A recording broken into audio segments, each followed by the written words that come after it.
ខ្ញុំនាងបាញ់សัตว์ដើរកាត់នៅចំការចៃដន្យជួបផ្កានៅភូមិក្បាលជ្រោយបុប្ផាច្រើនណាស់រើបានតែមួយចិត្តខ្ញុំផ្ដើមព្រួយព្រោះលួចស្នេហា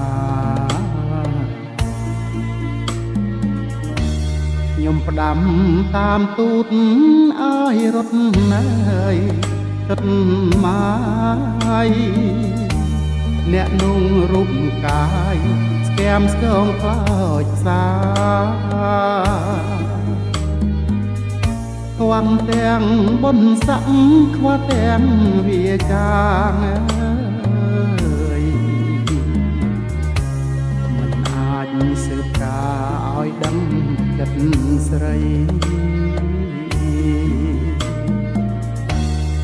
បោផាក្បាលជ្រោយខ្ញុំធ្លុយចិនដាប្រកល់វាសនានឹងចិត្តភក្តីអោលោកនាងតាមានក្បាល8ពន្យល់សពស្រីពីរឿងខ្ញុំផងជាតិនេះប្រាថ្នាបេះកាហាងបាល់ជ្រោយហើយមិនឲ្យរយជ្រូចលាក់ចោលទៅរៀមជាបាក់សាកំព្រាបងកង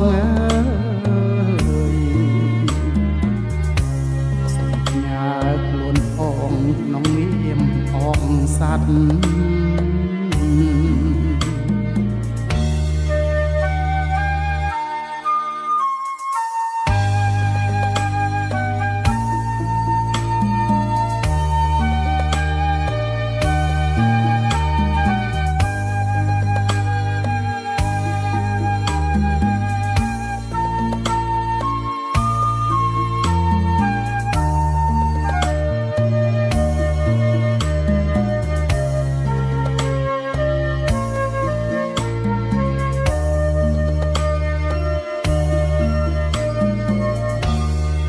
បោ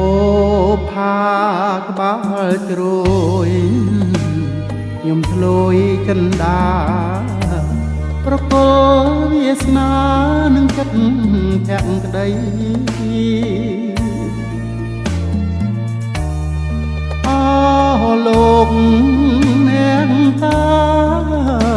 នាក្បាល8ពន្យល់សពស្រីពីរឿងខ្ញុំផងជាតិនេះប្រាថ្នាបេះកាហាងបាល់ជ្រោយហើយមិនឲ្យរយជ្រូចលាក់ចោលទៅ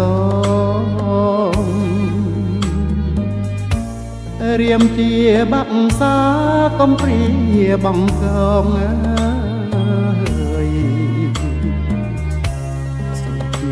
ខ្លួនផងក្នុងនាមអងសัตว์